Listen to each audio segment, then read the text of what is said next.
અને પરાશરને અભિષ્ટ ફળ આપનારા કોઈ હોય તો યમુનાજી છે. આપણે ભાગવત આદિ કથામાં એમ સાંભળીએ કે ધ્રુવજીને પિતાની ગોદમાં બેસવું હતું ને માએ કહ્યું વનમાં જાઓ, તપ કર અને ભગવાનને પ્રસન્ન કર મારા કુખે જન્મ. અને ધ્રુવજી ગયા છે વનમાં. વચમાં નારદજી મળ્યા. નારદજી મળ્યા, દ્વાદશાક્ષર મંત્ર આપ્યો, મધુવનમાં જઈને તપ કર એમ કહ્યું. નારદજી ગુરુ બન્યા એટલે ઉત્તમ આશ્રય કરાવે. ગુરુ સાધન પણ આપે તો એ પણ ફલાત્મક હોય છે. એટલે જ ગુરુના મુખથી નીકળેલા વચનો, ગુરુની પ્રસાદી, ગુરુની આજ્ઞા, ગુરુનું સ્થાન, ગુરુની પરંપરા, કોઈ પણ વસ્તુને પકડી રાખે તો ત્યાં ગુરુનો પ્રભાવ એને દેખાય, ત્યાં ગુરુની અસર એને દેખાય. અને આજ્ઞા કરી નારદજી કે મધુવન જ્યાં યમુનાજીનો સુંદર તટ છે ત્યાં જઈને તપ કર. આપણે બધાએ તો એમ સાંભળ્યું કે ધ્રુવજીએ કઠિન તપ કર્યું ને ભગવાન મળી ગયા. તો આવા તપ તો અનેક મુનિઓએ કર્યા છે, અનેક ઋષિઓએ કર્યા છે, હજારો વર્ષ સુધી તપ કર્યા, છતાંય ઠાકોરજી કૃપા કરતા નથી. તો ધ્રુવજી એવું કયું નવું કામ કર્યું કે જેથી એને ધ્રુવલોક મળી ગયું, ભગવાન જલ્દી પ્રસન્ન થઈ ગયા? એવું તે કયું નવું કામ કર્યું? એવું તો ઘણા મુનિઓએ તપ કર્યા. પછી વિશેષ કૃપા ધ્રુવજી પર શા માટે થઈ? તો મહાપ્રભુજી કહે એ ધ્રુવજીના તપને કારણે નહીં, પણ યમુનાજીના આશ્રયને કારણે ફળ મળ્યું છે. કારણ કે ધ્રુવજીએ તપ કર્યું યમુનાજીના તટ ઉપર, અને ત્યાં યમુનાજીનું પાન કરી અને ભગવત નામ લેતા. અને યમુનાજી તો કેવા છે, સંયોગીની શક્તિ છે.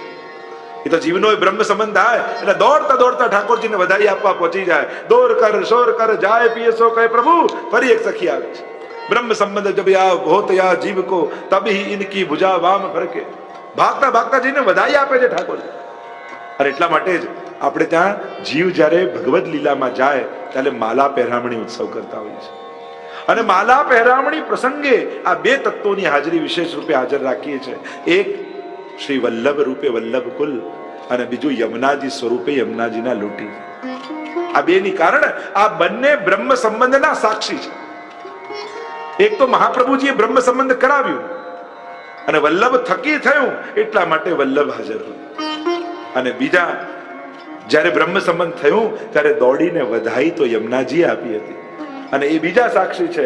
એટલા માટે જ્યારે જીવની માલા પહેરામણી થાય અને ભગવદ લીલામાં જવાનો ઉત્સવ કરતા હોય ત્યારે આ બંને જણા હાજર રહી ઠાકોરજી આગળ હાજરી પુરાવે. કારણ કે જેને ભૂલી જાત પિય તિને સુધી કરી દે, કે જે એ જીવનું, કારણ કે લૌકિકમાં બહુ કદાચ રહ્યો એટલે વિસ્મરણ થઈ ગયું ઠાકોરજીને. હરિણા યે વિનિર્મુક્તા તે મગ્ના ભવસાગરે. ઠાકોરજી જેને છોડી દે ને ભવસાગરમાં ખૂપી જાય. એટલે અમારા ભગવદીઓ તો કહે કે જેનાથી ગોપીજનો, અમારા ગોપીજનો રાસલીલામાં કહે છે મૈવમ વિભો રતિ ભગવાન ગતિ તુમ સંતમ સંતેજ સર્વ વિષયા સ્તોપાદ મૂલ, કે અમને સંસારનો ભય લાગે. ગોપી ગીતમાં પણ ગોપીજનો કહે છે અમને ડર કોનો છે? આ સંસાર. કારણ કે સંસારમાં ક્યાંક બંધાઈ ન જઈએ. સંશુતેર ભયાત, ગોપીજન ગોપી ગીત में कहती है ना, શરણમેયુષામ સંશુતેર ભયાત. સંસારના ભયથી આપણા શરણમાં આવે છે. હવે વિચાર કરો, તમને ધંધામાં ખૂબ ફાયદો થઈ જાય, બેંકમાં ખૂબ એફડી છે, સગાવાલા બધા અનુકૂળ છે, બધા કયામાં છે, ઘર બધું બરાબર છે, તો તમને સેફટી લાગે, સિક્યોરિટી લાગે કે બીક લાગે? હા, શું લાગે તમને? એમ લાગે ને બધું ગોઠવાઈ ગયું, હવે ચિંતા નથી. ગોપીઓ ભયભીત છે. સંશ્રુતેર ભયા. એ કોઈ કન્યા હોય, પહેલી વાર કોલેજમાં આવી 12માંથી, અને એને થયું કે કોલેજમાં પહેલો દિવસ તો બહેનપણીઓને બોલાવી આપણે ભેગા જઈશું, પપ્પા તમે મૂકવા આવો, મમ્મી તમે મૂકવા આવો, બધાને ભેગા કરીને લઈ જાય જેથી એને સેફટી લાગે, સિક્યોરિટી લાગે કે બધા છે, રહ્યો ચિંતા નહીં, પહેલો દિવસ કોલેજનો છે. પણ એક વર્ષ કોલેજ ગઈ ને એને કોઈની જોડે પ્રેમ થઈ ગયો એટલે એમ થાય કે હવે પપ્પા ના આવે તો સારું, હવે મમ્મી ના આવે તો સારું, હવે બહેનપણી ના આવે તો સારું. જે સુરક્ષા આપતા હતા હવે એનો જ ભય લાગવા માંડ્યો. જ્યાં સુધી પ્રેમ નથી થયો ઠાકોરજીમાં ત્યાં સુધી જ સંસાર સુરક્ષા આપે છે, પણ જ્યાં ભગવાનમાં પ્રેમ થયો પછી તો આ બધું બંધન લાગે છે. બસ આ જ ગોપીઓના ગણિત છે. એને સંસારનો ભય લાગે, આટલું બધું અનુકૂળ થઈ ગયું, ક્યાંક મારું મન સંસારમાં ન જતું રહે. એને બીક લાગે છે, અનુકૂળતાનો પણ ડર લાગે. એટલે ક્યારેક ક્યારેક વિક્ષેપ આવે એટલે રાજી થાય, સારું થયું પ્રભુ મારું મન ઉઠાડો છો આમાંથી. દીકરો માનતો નથી તો આસક્તિ ઓછી કરો છો, ઘર બરું ગોઠવાતો નથી તો એમાં આસક્તિ ઓછી. જે પ્રતિકૂળતા હોય એના માટે રડવું નહીં, એવો ભાવ રાખો કે ઠાકોરજી એ પ્રત્યેની મારી આસક્તિ ઘટાડી રહ્યા છે. બાકી સંસારના લોકો માટે રડતા રહેશો તો રડાવ્યા જ કરશો. પણ જ્યારે અનાસક્ત થઈ જશો ને ત્યારે એ જ તમને ગોતતા ગોતતા આવશે કે ક્યારેક તો ઘરે આવો. સંસારને એ જ છે, તમે પકડવા દોડો તો આગળ આગળ ભાગે, તમે બેસી જાઓ તો તમારી પાસે આવી જાય. અને એટલા માટે પ્રભુ આપણને અનાસક્ત કરે છે એવો ભાવ પ્રતિકૂળતામાં રાખો. ત્રિદુઃખ સહનમ ધૈર્યમ મામૃતે સર્વત સદા તક્રવત દેહવદ ભાવ્યમ જડવત गोप भार्यावत. इसलिए महाप्रभु जी ने विवेक धैर्याश्रय में समझाया किस प्रकार तीनों प्रकार के दुखों को सहन करना, और भौतिक हो, आध्यात्मिक हो, अधिदैविक हो, तक्रवत, એમાં કોઈ સાર નથી. આ માનસે મારું તોય સાર નથી, નહીં માને તોય સાર નથી. માનીને ફસાવશે, નહીં માનીને ફસાવશે. પ્રભુ અનાસક્તિ આપે છે એ ઉત્તમ છે, નિસ્સાર છે એવું જો. તક્રવત દેહવત, આ દેહ કેવું છે? નાશવંત છે. કોઈ આપણા હાથમાં છે?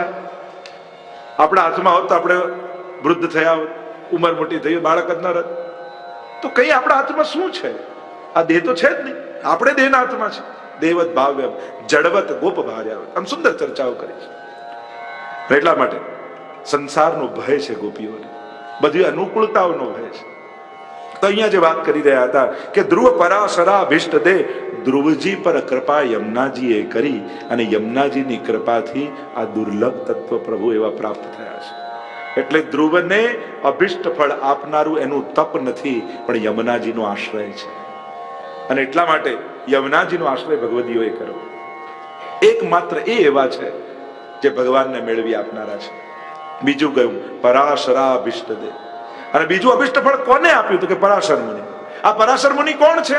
તો કે વ્યાસજીના પિતા. જાત પરાશરાદ યોગી વાસવ્યા કલ્યા હરે, ભાગવતજીમાં જેમ કહ્યું, એને ત્યાં વ્યાસજીનું પ્રાગટ્ય થયું. તો આ પરાશર મુનિ વ્યાસજીના પિતા છે. મત્સ્યગંધા સાથે સંધ્યાકાલનો સમય હતો, ન કરવાનું કૃત્ય થયું.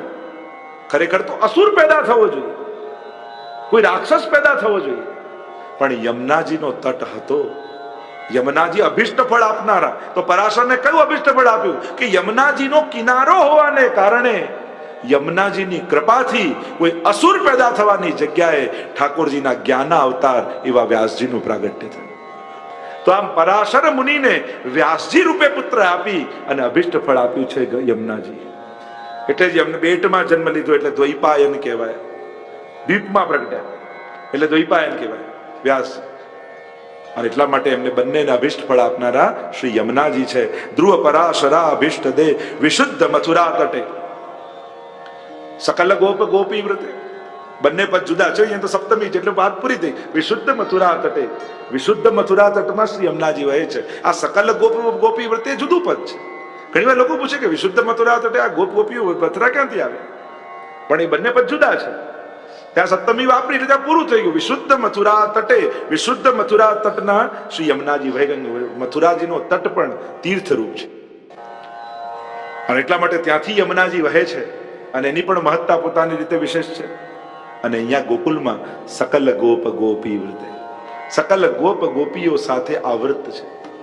કારણ દિવસની લીલામાં ગૌચાણ પ્રસંગે પણ શ્રી ઠાકોરજી ગોપ અને ગાયોને લઈને યમુનાજીના તટ પર જાય છે.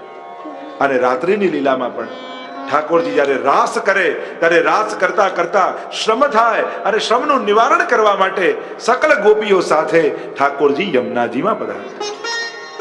એવા શ્રી યમુનાજી છે. અને એટલા માટે રાસના 3 સ્થાન આપણે ત્યાં કહીએ, વૃંદાવન, ગિરિરાજજી અને યમુનાજી. તો યમુનાજીમાં સદાય રાત્રિના સમયે રાસ થાય છે. એ પણ રાસનો એક સ્થાન છે યમુનાજી પર. એ રાસની ભૂમિ છે. જેમ વૃંદાવન તો જલ અને સ્થળ છે, જલ છે શ્રી યમુનાજી. નિત્ય યમુનાજીમાં મહારાસ થાય છે. આપણે ત્યાં તો વાર્તા પ્રસંગમાં પણ આવે છે કે શ્રી યમુનાજી સંયોગ પેલો વૈષ્ણવ ગુસાઈજી પાસે આવ્યો અને કહેવા લાગ્યો કે જયરાજ, મારો મનોરથ છે કે મદન મોહન સ્વામીજીના સુંદર સાજ સિદ્ધ કરાવો.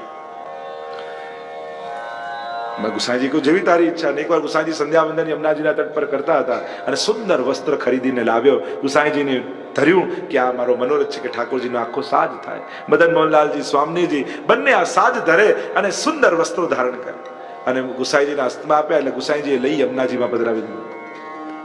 અને પેલાનું વૈષ્ણવનું મોહ પડી ગયું. અરે નતું ગમતું તો ના પાડી દેવી હતી. આ મેં આપેલું વસ્ત્ર લઈને યમુનાજીમાં પધરાવી દીધા, તો આવો ક્યાંક વિનિયોગ ઠાકોરજીમાં થાત. શું મારું ગમ્યું નહીં હોય? મનમાં ખૂબ ખેદ થયો. ગુસાઈજીને કહ્યું, જયરાજ આપ મારાથી નારાજ છો? કેમ આ યમુનાજીમાં પધરાવી દીધું? ગુસાઈજીને થયો અને સંદેહ થયો છે, સમજી ન શક્યો. કહ્યું કે જા યમુનાજીમાં જઈને ડૂબકી લગાવ. જ્યાં ડૂબકી લગાવીને ભીતર ભીતર ભીતર પ્રવેશ કર્યો અને ત્યાં જોયે તો સુંદર કુંજ નિકુંજો દેખાય. અંદર કંદરામાં પ્રવેશ કરતો જાય અને ત્યાં આવીને જુએ તો એને જે વસ્ત્ર ધર્યું ને ગુસાઈજી યમુનાજીમાં પધરાવ્યું એ જ વસ્ત્ર ધરી ત્યાં ભીતર મદન મોહનલાલ અને સ્વામીજી અને સર્વ ગોપીજનોએ પણ એ જ વસ્ત્ર ધર્યા છે. અને જ્યારે આ લીલા પ્રગટ નેત્રોથી જોઈ ત્યારે સમજાઈ ગયું કે આપે તો યમુનાજીને આપ્યું અને યમુનાજી આ લીલા સામગ્રીને સમર્પિત કર્યું છે. આ વસ્ત્ર આખા રાસમાં સર્વ ગોપીજનોને ધરાવે. તો એવા યમુનાજી ભક્તોના સકલ મનોરથોને સર્વને અભિષ્ટ આપનારા યમુનાજી છે. તો યમુનાજી કેવા છે? તો વિશુદ્ધ મથુરા તટે સકલ ગોપ ગોપી વૃતે કૃપા જલધિ સંશ્રિતે. સાધારણ નદી સાધારણ સાગરને જઈને મળે, પણ આ તો સ્વયં ભગવદ રસરૂપા છે. તો ક્યાં જઈને મળે? તો કે કૃપા સાગરને જઈને મળે. કૃપા જલધિ ઠાકોરજી કેવા છે? કૃપાના જલધિ સાગર છે, મહાસાગર છે. મહાપ્રભુજી કૃપા સિંધુ છે. તો શ્રી યમુનાજી આ કૃપા જલધિ સંશ્રિતે કૃપા સાગરને જઈને મળે. પોતે તો મળે છે, ભક્તોને ત્યાં જઈને મેળવે છે. જે જીવ યમુનાજીના શરણે આવે, યમુનાજી એને પોતાની પાસે નથી રાખતા. આપણે ત્યાં તો કહેવાય છે તમે યમુનાજીનું સ્મરણ કરો, યમુનાજીનું નામ લો, અને ત્યાં તો અખંડ સેવામાં યમુનાજી વિરાજે છે નિત્ય લીલા. અને યમુનાજીનું સ્મરણ કરો છો ત્યારે ઠાકોરજી પાસે યુગલ સ્વરૂપ પાસે જ્યારે યમુનાજી સામગ્રી લઈને પધારે છે અને એ યુગલ સ્વરૂપની આગળ એ તમારા નામનું ઉચ્ચારણ કરે છે. અને જ્યારે તમારા નામનું ઉચ્ચારણ યમુનાજી ત્યાં કરે અને ઠાકોરજી યમુનાજી તરફ દ્રષ્ટિ કરે તો માનવું કે તમારા સકલા મનોરથો સિદ્ધ થવાના છે. અને જો સ્મિત કરી દે તો એ જ ક્ષણે ભગવદ રસનો તમને અનુભવ થઈ જાય. એમ યમુનાજીના બોલત મધુર મધુર બાણી 41 પદમાં કહીએ છે ને કે યમુનાજી મધુર મધુર વાણી શું બોલે છે કે જે ભગવદીઓ ભૂતલ પર ભગવત સેવા કરતા યમુનાજીનું સ્મરણ કરે ત્યારે લીલામાં જઈ યમુનાજી તમારા વિશે યુગલ સ્વરૂપને બધું કહે છે કે પ્રભુ આ તો આપને આ રીતે સેવા કરે છે. અને તમારી સેવાની સાંભળી ત્યારે યુગલ સ્વરૂપ પ્રસન્ન થઈ તમારા ઉપર કૃપા કરે. તો કૃપા જલધિ સંશ્રિતે મમ મનઃ સુખમ ભાવય, મારા મનને સુખ થાય એમ કરો. એમ કહ્યું ને આગળ ગાન કરતા કહ્યું યયા ચરણ પદ્મજા મુરરિપો પ્રિયમ ભાવકા સમાગમન તો ભવત સકલ સિદ્ધિદા સેવતા. તો યયા ચરણ પદ્મજા, ચરણ કમલમાંથી કોણ પ્રગટ થયું છે? ત્યારે વિરાટ ભગવાન વામનમાંથી વિરાટ બન્યા અને બ્રહ્માજી ચરણ પખાર્યા અને કમંડળમાં જે જલ ભર્યું એ શ્રી ગંગાજી. તો યયા ચરણ પદ્મજા મુરરિપો પ્રિયમ ભાવકા, ઠાકોરજીને પ્રિય થયા કે સમાગમન તો ભવત સકલ સિદ્ધિદા સેવતા, કે શ્રી યમુનાજીના સંગમ થવા માત્રથી શ્રી ગંગાજી પણ પ્રિય બન્યા છે. સકલ સિદ્ધિના દાત્રા બન્યા છે, એ પણ આપનારા થયા, દાતા થયા. તયા સદૃશતામિયાત કમલ જાસ પત્ની વય. લક્ષ્મી સિવાય આપની સરખામણી કોની સાથે કરી શકાય? પણ આપ તો એના કરતા પણ અધિક છો. જો લક્ષ્મીજી અને યમુનાજીમાં ફરક એટલો, જે ઠાકોરજીની સેવામાં આવે લક્ષ્મીજી એને શોક માને. અરે મારી શોક આવી, મારી સેવા ગઈ, મારા ભાગની સેવા લઈ જશે, એવો ભાવ લક્ષ્મીજીને આવે. અને યમુનાજીને એમ થાય ચલો એક સખી વધી છે, ઠાકોરજીને સેવામાં હજી આનંદ આવશે, હજી સુખ મળશે, હજી સેવા સુંદર રીતે થશે, ચલો એક સખી આવી, આવો ભાવ યમુનાજીને થાય છે. એટલે લક્ષ્મીજી કરતા પણ, કારણ કે લક્ષ્મીજીનું આરાધન કેવલ કરો તો મોક્ષ સુધીનો અધિકાર થાય, પણ યમુનાજી તો એનાથી વિશેષ આપનારા છે. સાક્ષાત ભગવદ લીલામાં પ્રવેશ કરાવનારા છે, લીલા રસનો અનુભવ કરાવનારા છે. અને એટલા માટે કહ્યું તયા સદૃશતામિ યાત કમલ જાસ પત્ની વયત હરિપ્રિય કલિંદયા મનસી મે સદા સ્થિયતા. હે હરિની પ્રિય કલિંદયા, એ કાલિંદી, કલિંદ ક્લિંદતી ખંડયતી તિ કાલિંદી, જે કલિયુગના દોષોનું ખંડન કરવા વાળા છે એ જ કાલિંદી છે. અને એટલા માટે આ કાલિંદીનું સ્મરણ કરો તો આ કલિયુગનો જે પ્રભાવ છે એ ક્યારે તમારા પર ન થાય. અને એટલા માટે નિત્ય દરેક વૈષ્ણવે એક યમુનાષ્ટક તો ઓછામાં ઓછો જરૂર કરો. શ્રી યમુનાજીની કૃપાના અધિકારી થશો તો સઘળા પ્રતિબંધોનો નિવૃત્ત કરી ઠાકોરજીમાં પ્રેમની અભિવૃદ્ધિ કરી અને ઠાકોરજીને લીલામાં મેળવી દેશો. કલિયુગના દોષોને મટાડનારા હે પ્રભુના પ્રિયા, મનસી મે સદા સ્થિયતામ, સદાય મારા મનમાં બિરાજો એમ કહી આગળ ગાન કરતા થયું નમોસ્તુ યમુને સદા. સુંદર વાત કહેતા કહ્યું નમોસ્તુ યમુને સદા તવ ચરિત્રમ અતિ અદ્ભુતમ. હે યમુનાજી આપને સદાય નમન. કારણ આપના ચરિત્ર અતિ અદ્ભુત છે. તો અદ્ભુતમ ક્યાં હૈ? ટીકામાં કહ્યું અસાધનમ સાધનમ કરોતી ઇતિ અદ્ભુતમ. જે અસાધનને પણ સાધન માની લે એ જ અદ્ભુતતા છે. અસાધન ને સાધન એટલે એવું કામમ ક્રોધમ ભયમ સ્નેહમ ઐક્યમ સૌર્ધમ એવ ચ. શિશુપાલે 100 ગાળો ભગવાનને આપી. હવે ક્યાં એવું લખ્યું છે ગાળો આપવાથી ભગવાન ઉદ્ધાર કરે? તો પછી પુસ્તકો એને જ છપાત. પણ હવે સાધન નથી. પણ ઠાકોરજી શું વિચાર કરે? તે મને 100 વાર યાદ કર્યો, લાવ તારો ઉદ્ધાર કરી દો. આ અદ્ભુતતા. કંસને ભય લાગ્યો કે ચારે તરફ કૃષ્ણ દેખાય. ભગવાન કે તને તો સર્વાત્મ ભાવ થઈ ગયો, બધે હું દેખાઉં છું, લાવ તારો ઉદ્ધાર કરી દો. આ અદ્ભુતતા. ભય એ ભગવત પ્રાપ્તિનું ઉદ્ધારનું સાધન નથી, પણ ભયથી ભગવાન ઉદ્ધાર કરે એ અદ્ભુતતા. તો આ જ યમુનાજીની અદ્ભુતતાનું લક્ષણ છે કે અસાધનમ સાધનમ કરોતી તે અદ્ભુતમ. સાધન જીવે ન કર્યું હોય, અજાણતા તમે કોઈને ત્યાં ગયા અને સહજ યમુનાજીના પાન કરી લીધા તોય તમારા પર કૃપા થઈ જાય. સહજ વ્રજમાં ગયા અને યમુનાજીના દર્શન કરી લીધા તોય તમારા પર કૃપા થઈ જાય. કારણ યમુનાજી કોઈ સ્નાન કરવાથી જ કૃપા કરે એવું નથી, પાન કરવાથી જ કૃપા કરે એવું નથી. અરે જોતા જન્મ સુધાર્યા. કેવલ દર્શન કરી લો ને તોય જન્મ સુધરી જાય એવા શ્રી યમુનાજી છે. તો અદ્ભુતતા યમુનાજીની એ જ છે કે અસાધનને પણ સાધન માની અને જીવનો ઉદ્ધાર કરે. આસાધનમ સાધનમ કરોતિ તે અદ્ભુતમ તવ ચરિત્ર મત્યદ્ભુતમ ન જાતુ યમ યાતના ભવતિ તે પયઃ પાનત. અને જે એકવાર જલનું પાન નથી કહ્યું, પયઃ પાનત. સૌથી પહેલા તો માં બનાવીએ, મારૂપ યમુનાજી છે. અને જ્યારે તમે એના જલપાન કરો છો, તમે એમ કહો કે યમુના જલના પાન કરીને આવ્યા, પણ યમુનાજી તો એમ કહે કે મેં તો મારા પયના પાન તને કરાવ્યા છે. ન જાતું યમયાતના. એકવાર જેને પયના પાન કર્યા એને ક્યારેય યમયાતના થતી નથી. કારણ ન જાતું પ્રિયમોપી ભગિની સુતાન કથમ હંતિ દુષ્ટાનપી. યમોપી ભગિની, યમુના તો બહેન છે, અને જેણે એકવાર યમુનાજીના પાન કર્યા, યમરાજા તો એના મામા થાય. અને એટલા માટે મામાથી બીક લાગે. માં મારે પણ મામા ન મારે, આપણે કહીએ ને કે ઉલટાનું સૌથી પ્રિય મામા. એટલે કે યમોપી ભગિની સુતા કથમ હંતિ. દુષ્ટ હોવા છતાં ભાણેજ છે, કેમ મારે? એ તો એની બધી ઈચ્છાઓ પૂરી કરે. વેકેશનમાં બાળકો મામા ત્યાં રહેવા જાય ત્યારે જે જે ઈચ્છાઓ ઘરે પૂરી ના થતી હોય, મામા બધી પૂરી કરી આવે. તમે મામા ત્યાં રહેવા ના જતા, એ તો યમરાજ છે.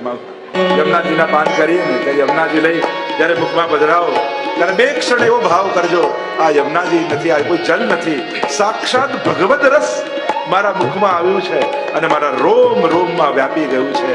સર્વાંગ મારો ભગવત સંબંધ છે. યમોપી ભગિની સુતાન કથમ હંતિ દુષ્ટાનપી. એકવાર પાન કર્યા તો યમુના ભગિની છે. યમ ના હે વહી યમુના હે. ત્યાં યમ યાતના ક્યારેય થતી નથી. એવા પુરાણોમાં કથા કહે ને કે એકવાર એક મુસાફર યમુનાજીના તટ પરથી જતો હતો. કેટલાક ભૂત નાચી રહ્યા હતા. એટલે તરત પેલા કહ્યું કે નાચો છો કેમ? તો કે બસ આ અમારી ભૂતની આ કન્યા છે ને એના લગ્ન છે આજે. તો કે કોની જોડે? કે જો પેલો સામે તટ ઉપર યમુનાજીના કિનારે પેલો પાપી માણસ ચાલતો ચાલતો આવે, હમણાં મરશે, ભૂત બનશે, નાના વિવાહ કરાવી દઈશું. કલાક પછી પેલો ફરીને પાછો આવે, જો તો બધા ભૂત રડતા હતા. તો પૂછ્યું હવે રડો છો કેમ? કે બધા લગ્ન કેન્સલ થઈ ગયા. કે થયું શું? કે પેલો વ્યક્તિ, પાપી વ્યક્તિ યમુનાજીના તટ પર આવતો હતો ને એક બળદ એને મારવા માટે દોડ્યો.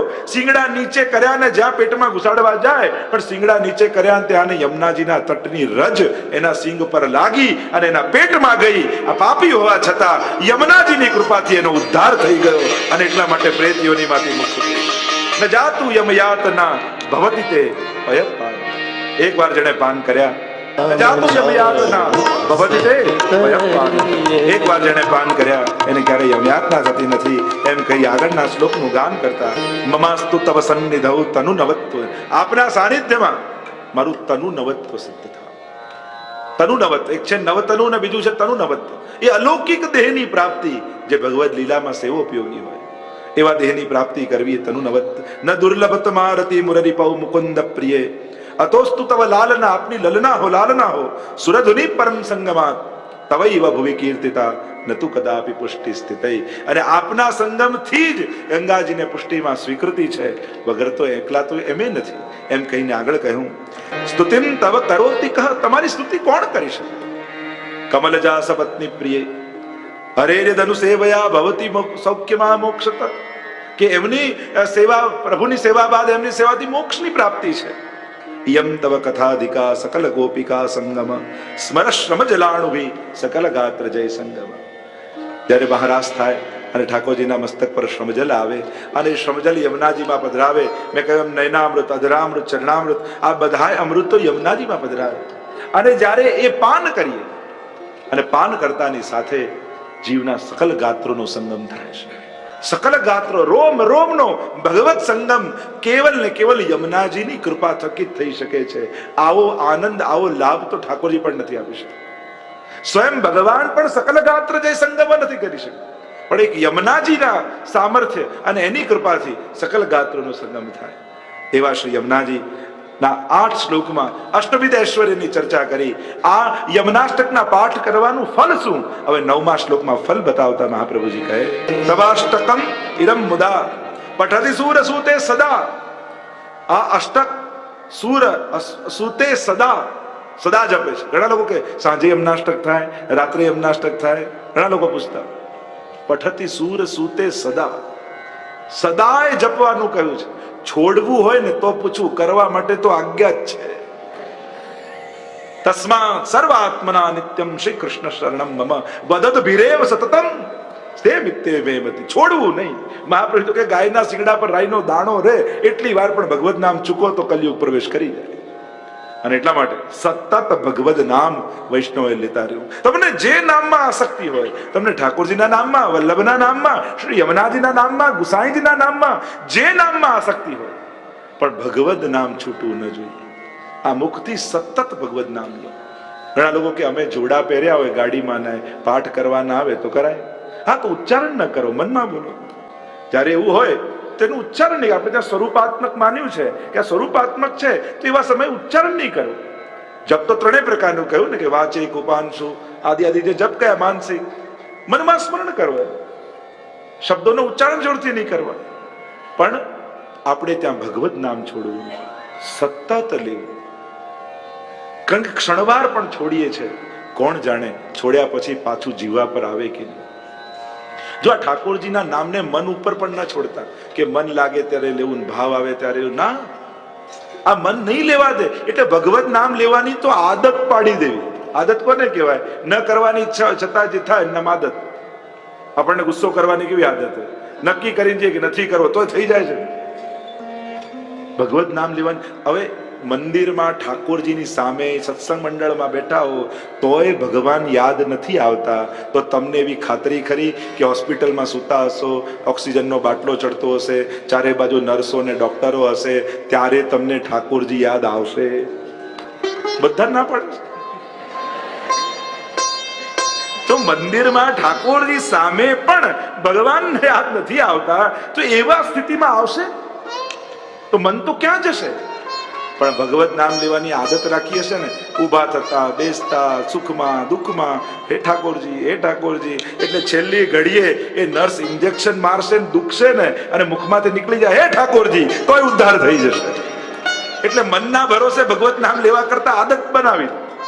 કઈ બી હોય ભગવત નામ મુખમાંથી નીકળવું. કઈ બી થાય, સારું ખરાબ ભલું બુરું જે કાંઈ થાય, ઉઠતા બેસતા ભાઈ કુભાઈ અનકા લસુ, જેમ કહ્યું ને, ભગવત નામ લેવું. ભગવદ આશ્રય નહીં છોડવો. ભક્ત દ્રોહે ભક્તા ભાવે ભક્તેશ્ચા અતિક્રમે કૃતે અશક્યવા સુશક્યવા શરણમ. કોઈ પણ સંજોગ આવે ઠાકોરજીનું નામ લેવું. એટલે એવા સમયે મન તો નહીં લાગે, પણ ટેવવશ પણ ભગવદ નામ નીકળી ગયું ને તોય ઉદ્ધાર થઈ જશે. એટલે આદત બનાવી દો ભગવદ નામ. અહીંયા કહ્યું પઠતિ સૂર સૂતે સદા. પહેલું ફલ કહ્યું સમસ્ત દુરિતક્ષયો, સમસ્ત પાપોનો નાશ થાય. માણસ પવિત્ર, કોઈ પણ વસ્તુને શુદ્ધ 2 રીતે કરાય, અગ્નિથી યા જલથી. તો હજારો જન્મોથી વિકુટો પડેલો જીવ જે દૂષિત થયો છે ને, એને શુદ્ધ કરવાના 2 જ ઉપાય, અગ્નિ રૂપ શ્રી વલ્લભ અને જલ સ્વરૂપ શ્રી યમુનાજી. આ બંનેના શરણમાં જાય એટલે વિશુદ્ધ બની જાય. 2 રીતે ચોખ્ખું કરીને, કોઈને અગ્નિથી તપાવીને ચોખ્ખું કરી સોના જેવું હોય, કોઈને જલથી ધોઈને કરી. તો આ બંને શુદ્ધિના પ્રકાર છે. સમસ્ત દુરિતક્ષય. અનેક દોષો થાય, ન જાણવા ન કરવા છતાં થાય. પાપ બહુ સહજ છે, એ કોઈ બહુ મોટું નથી, કોઈ વિશેષ કામ તમે નથી કરતા. પાપ બહુ નેચરલ છે, થાય છે. દુર્ભાવના બહુ સહજ છે, સાધારણ માણસ તો આવો જ હોય. પણ જ્યારે આશ્રય મહાનનો, જો આપણે બધા સાધન બળે નથી તરવાના, આપણે બધા કૃપા બળે તરવાના છે. આપણે બધા આશ્રય બળે તરવાના છે. એટલે જ્યારે સાધનો ઉત્તમ ન કરી શકો તો કોઈ મહાનનો આશ્રય કરી લો, જેથી આશ્રય બળે તરી જવાય. તરતા ન આવડતું હોય તો જે પાર ઉતારતી હોય નૌકા પર ચડી જવાય, તો આપમેળે ઉતરી જવાય. એમ આપણને કોઈને તરતા નથી આવડતું, ભવસાગર अब डूब गए, भवसागर तरी શકીએ એમ નથી, પણ હા શ્રી વલ્લભ નામ કી નૌકા, અને એ નૌકા પર જો ચડી ગયા તો એ જ પાર લઈ જશે. એટલે જ ત્યાં એકાદશ સ્કંદમાં પણ જ્યારે આવ્યું દુર્લભો માનુષો દેહો દેહી નામ ક્ષણભંગુર, ત્યાં મહાપ્રભુજી કા દેહ રૂપી નૌકા ગુરુ રૂપી કર્ણધારને સોંપી દેવી જોઈએ, એ જ પાર લઈ જાય.